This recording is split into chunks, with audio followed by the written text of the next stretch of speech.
Yeah, hi there. These comments, I'm going to just use the first letter of your name, A, and I am Michael Buckoff, the founder, owner, and the materials writer for all of your lessons at the TOEFL online course called the 7-Step System to Pass the TOEFL IBT. So let's take a look at your question.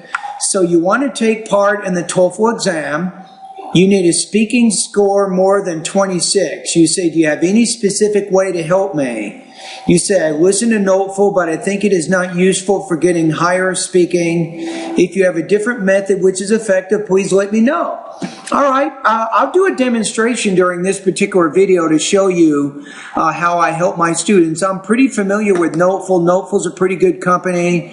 They've been on the internet for quite a while. I know they have a lot of different types of videos and lessons and all that. So I'm not exactly sure how they work with the speaking section, but obviously you have to do more than just listen to lessons if you want to do better on the speaking. You actually need to complete speaking practice tests. You got to get feedback, right? So my recommendation for you is my 30-day TOEFL speaking study guide. And once you enroll in my course, you can start completing pronunciation and independent and integrated speaking practice tests, which I think is going to be important in terms of reducing your accent and also learning how to develop and organize the speaking. So first of all, I'm going to go ahead and do a demonstration right now. And actually, before I get into it, I want to take a look at what your score is right now. So you're getting right around 20. And to get 6 points higher on the speaking section is not going to be easy. Okay, so you're looking right now, you're looking at about, you're below 3 even.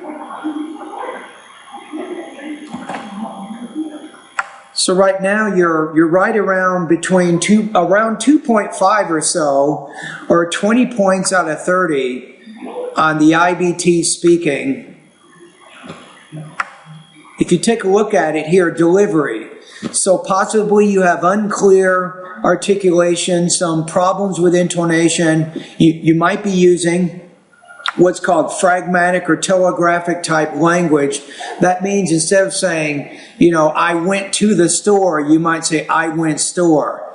So you're leaving out words like to and the. At least it's a possibility. You also might have some problems with frequent pauses and hesitations.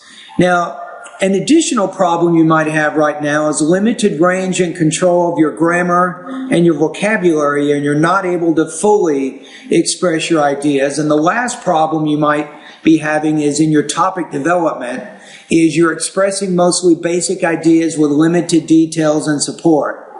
Also, it says here you may have some problems with connection of ideas.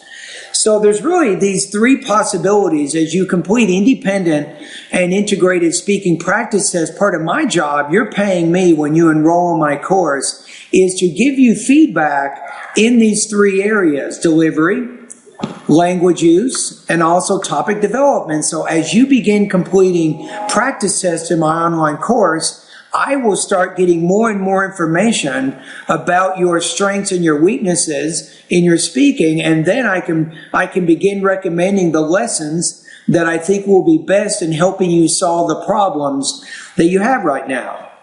All right, so how does this work? So I'm pretty sure Notefull uses Voxipop, right? Voxipop is a great way to post and get feedback on the practice test. So the one I want to do right now is Elena. Elena posted a practice test yesterday, so it's part of my responsibility to listen to her practice test today and give her some feedback, and that's what I'm going to do right now. So what I'll do is I open up the Voxipop where I can listen to her actual response, and I'm actually going to evaluate it according to the rubrics. Now I'm going to actually open up another tab here.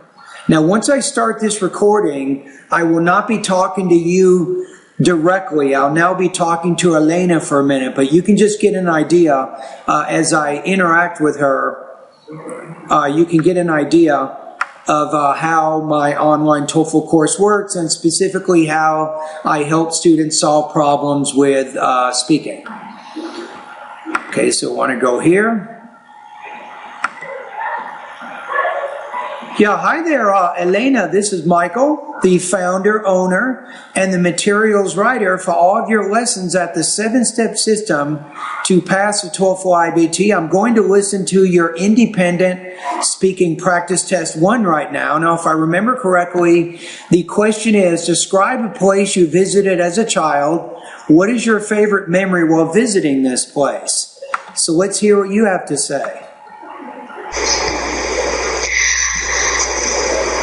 My favorite memory when I was a child, I remember that place when I visited my grandparents' house, my great-grandparents' house. I really like that place and enjoyed that place because it was a part of the history of my family. There was a lot of furniture, a lot of pictures, and some of the even like clothes were there. So everything that touched my memory, and I still remember very well.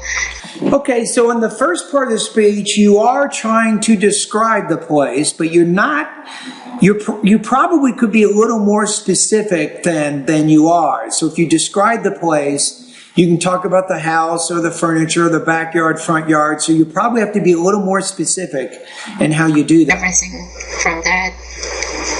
And therefore, that memory will be a very memorable moment for me. Now, there's a problem here, is when we go back to the question, it says, what is your favorite memory while visiting this place?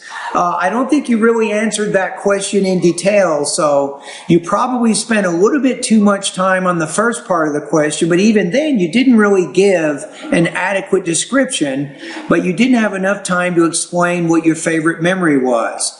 Now, for you to score high on the TOEFL, you want to make sure that you restate, in this case, the 2 parts of the question. So you say, a place I visited as a child was my grandparents' house.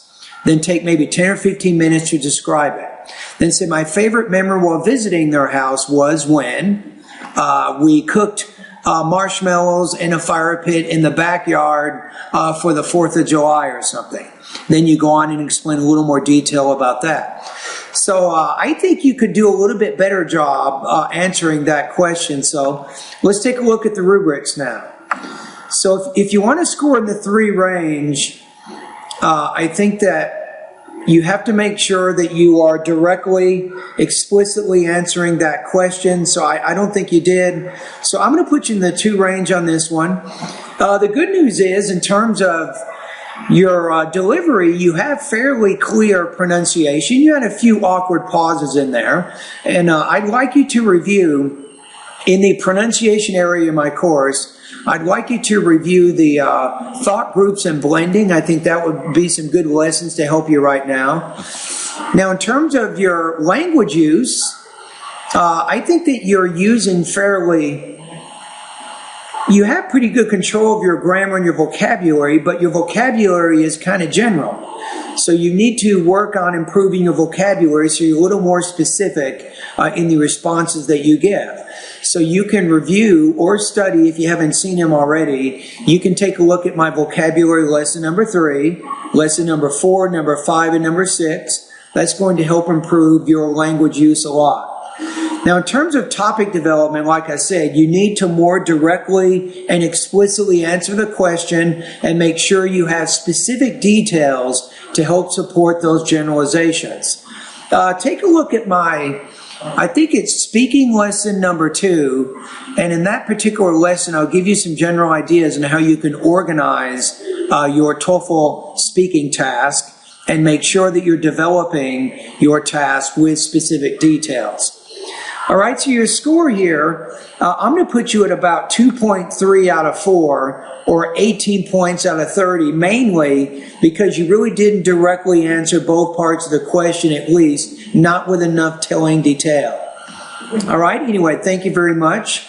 for completing this practice test, and all the best to your high-scoring TOEFL success.